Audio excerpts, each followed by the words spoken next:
ഹൃദയം മാറ്റിവയ്ക്കൽ ശസ്ത്രക്രിയ വിജയകരമായി നടത്തിയ രാജ്യത്തെ ആദ്യ ജില്ലാതല ആശുപത്രിയായി എറണാകുളം ജനറൽ ആശുപത്രി.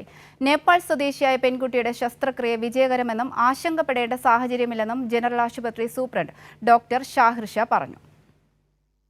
മസ്തിഷ്ക മരണം സംഭവിച്ച കൊല്ലം ചാത്തന്നൂർ സ്വദേശി ഷിബുവിന്റെ ഹൃദയം നേപ്പാൾ സ്വദേശിയായ ദുർഗാകാമിയുടെ ശരീരത്തിൽ മിടിച്ചു തുടങ്ങി. ദുർഗയുടെ ആരോഗ്യസ്ഥിതിയിൽ ആശങ്കകളില്ലെന്നും ആരോഗ്യനില തൃപ്തികരമാണെന്നും എറണാകുളം ജനറൽ ആശുപത്രി സൂപ്രണ്ട് ഡോക്ടർ ഷാഹിർ ഷാ പറഞ്ഞു. ആദ്യത്തെ 72 മണിക്കൂർ നിർണായകമാണ്. എന്നാൽ സങ്കീർണതകൾ മറികടക്കാൻ ആവശ്യമായ മുൻകരുതലുകൾ എടുത്തിട്ടുണ്ടെന്നും അദ്ദേഹം വ്യക്തമാക്കി. സാറ്റിസ്ഫാക്ടറിയാണ്, ആശങ്കകളില്ല.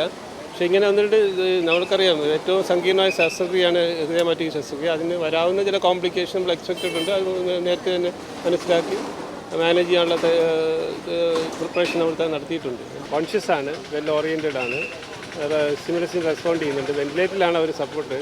വെന്റിലേറ്ററിൽ നിന്ന് മാറ്റിയിട്ടില്ല. ഇന്നലെ വൈകിട്ട് 3:15 ആരംഭിച്ച ഹൃദയം മാറ്റിവയ്ക്കൽ ശസ്ത്രക്രിയ രാത്രി 7 മണിയോടെ പൂർത്തിയായി. 9 മണിയോടെ പെൺകുട്ടിയെ ICUവിലേക്ക് മാറ്റി. ഹൃദയഭിത്തികൾക്ക് കട്ടി കൂടുന്നത് മൂലം പമ്പിംഗ് ശേഷി കുറയുന്നതായിരുന്നു ദുർഗാകാമിയുടെ രോഗം. അടിയന്തരമായി ഹൃദയം മാറ്റിവെക്കണമെന്നായിരുന്നു ഡോക്ടർമാരുടെ നിർദ്ദേശം. ഇന്ത്യക്കാരിയല്ലാത്തതിനാൽ കേന്ദ്ര സർക്കാർ നിയമം തടസ്സമായിരുന്നു.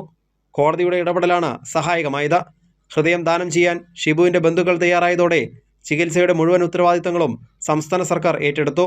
സർക്കാരിൻ്റെ എയർ ആംബുലൻസിലാണ് ഹൃദയം തിരുവനന്തപുരത്തു നിന്നും കൊച്ചിയിൽ എത്തിച്ചത്. കൈരളി ന്യൂസ്, കൊച്ചി.